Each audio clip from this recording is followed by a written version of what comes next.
क्या आपने कभी ऐसा महसूस किया है जैसे कोई आपको समझ नहीं पा रहा, या फिर अकेलेपन का अनुभव किया है?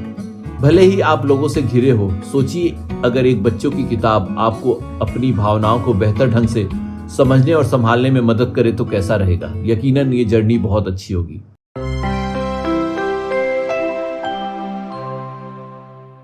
नमस्कार दोस्तों, स्वागत है आपका मेडिकर्थ के एक और वीडियो में, जहां हम बात करते हैं मानसिक स्वास्थ्य, जीवन के अनुभवों और उन किताबों की जो हमारे सोचने का तरीका बदल सकती हैं। आज हम बात कर रहे हैं द लिटिल प्रिंस की। ये एक ऐसी किताब है जो पहली नजर में बच्चों की लगती है, लेकिन असल में ये जीवन, भावनाओं और आत्मखोज के बारे में गहराइयों से बात करती है। लिटिल प्रिंस न सिर्फ बच्चों की बल्कि खासकर किशोरों और युवाओं के लिए बेहद जरूरी है। क्यों? क्योंकि ये उन पहलुओं को छूती है जो इस उम्र में सबसे ज्यादा महसूस होते हैं, जैसे लोनलीनेस, कॉम्प्लेक्सिटीज इन रिलेशनशिप और खुद को पहचानने की जिद्दोजहद। तो चलिए इस खूबसूरत और संवेदनशील किताब की दुनिया में कदम रखते हैं और देखते हैं कि द लिटिल प्रिंस हमारे मानसिक स्वास्थ्य के बारे में हमें क्या सिखा सकती है। द लिटिल प्रिंस एक ऐसी कहानी है जो पहली नजर में एक बच्चों की किताब लगती है, लेकिन इसके अंदर छिपे अर्थ और भावनाएं हर उम्र के पाठकों का दिल छू जाती है। इस कहानी की शुरुआत होती है एक पायलट की आवाज से, जो अपने प्लेन के क्रैश के बाद सहारा डेजर्ट में फंस जाता है। वहीं उसकी मुलाकात होती है एक मिस्टीरियस लिटिल प्रिंस से, जो इस किताब का मुख्य किरदार भी है, जो अपने छोटे प्लेनेट एस्टेरॉयड B612 से आया होता है। लिटिल प्रिंस अपने प्लेनेट पे अकेला रहता है, जहां उसका सबसे खास दोस्त एक गुलाब है।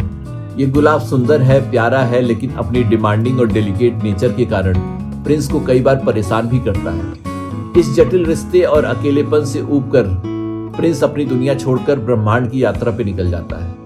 प्रिंस उसे छोड़कर चला जाता है, लेकिन बाद में उसे एहसास होता है, you are responsible for what you have tamed. और ये लाइन इस पूरी कहानी का कोर लाइन है, इसलिए मैं इसको रिपीट करूंगा, you are responsible for what you have tamed. ये गुलाब उस प्रेम का प्रतीक है जो सच्चा तो होता है, लेकिन उसे समझना और निभाना कठिन होता है।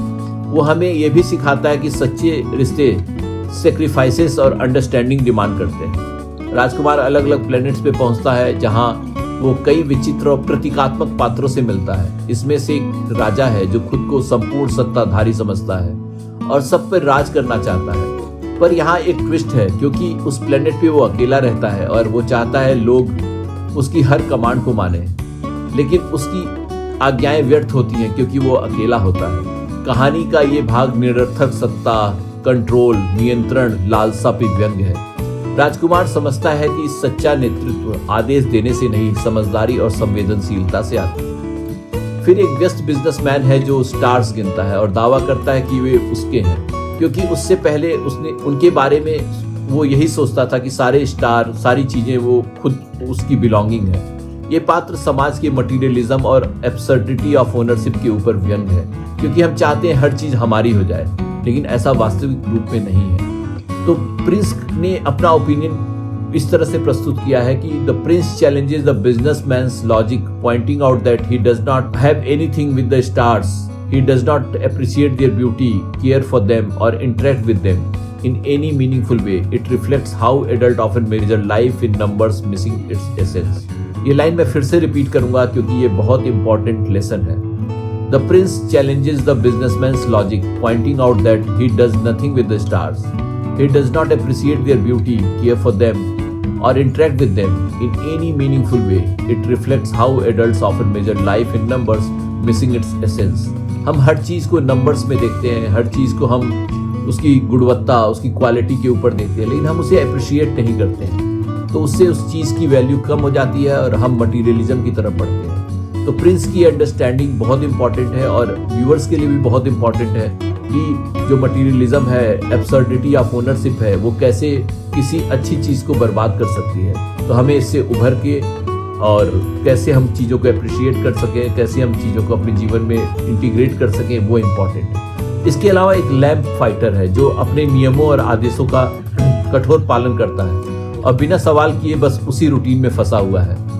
अगले प्लेनेट पे एक जियोग्राफर है जो खुद कभी कहीं नहीं जाता, लेकिन सब कुछ जानने का दावा करता है। He waits for explorer like the little prince to report their findings, but does not verify them himself.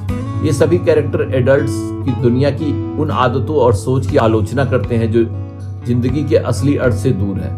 The prince finally arrives on Earth, where he sees a garden full of roses and realizes his rose was not unique in appearance, but in the emotional bond they shared. पृथ्वी पर राजकुमार की सबसे महत्वपूर्ण मुलाकात होती है एक लोमड़ी से, जो उसे टेमिंग का मतलब समझाती है। लोमड़ी बताती है कि सच्चा प्यार और दोस्ती तब बनती है जब हम एक दूसरे के लिए टाइम, केयर और अटेंशन देके उसे समझने की कोशिश करते हैं और एक दूसरे के लिए खास बन जाते हैं। ये रिश्ता सिर्फ दिखावे या आदत से नहीं, बल्कि उसकी भावनाओं और मेहनत से आप डेवलप कर सकते हैं और अपनी भावनाओं को इन्वेस्ट कर सकते हैं। One sees clearly only with the heart, what is essential is invisible to the eyes. ये कहानी का भावनात्मक क्लाइमेक्स है।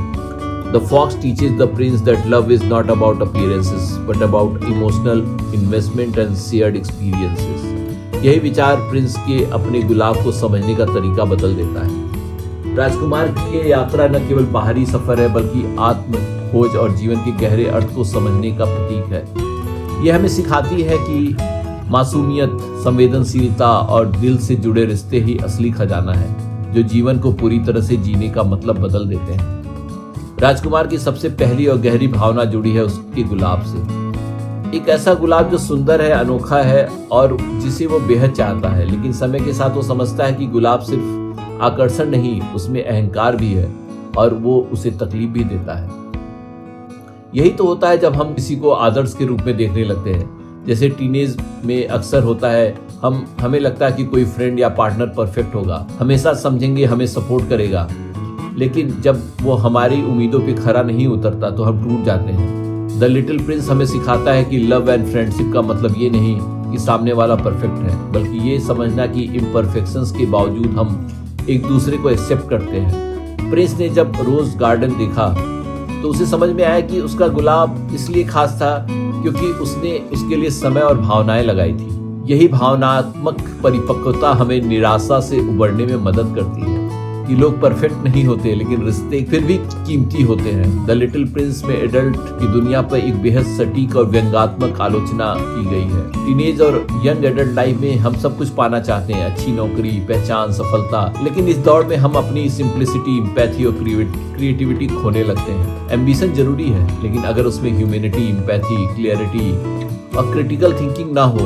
और साथ में आप इमोशनल बॉन्डिंग, किसी के साथ अटैचमेंट, सेल्फिशनेस है, तो वो चीजें बेकार है। तो वो सिर्फ एक एडल्ट को रैट रेस का हिस्सा बना देती है कि जहां हम दौड़ रहे हैं और इन रिटर्न हमें कुछ नहीं मिल रहा है। द लिटिल प्रिंस हमें याद दिलाता है कि जीवन को सरल और सच्चे नजरिए से देखने की कला ही असली समझदारी है। आजकल की किताबें अक्सर उम्र के हिसाब से अलग अलग होती हैं, लेकिन एंटवाइन डी सेंट एक्सप्लोरी की द लिटिल प्रिंस एक अनोखी किताब है।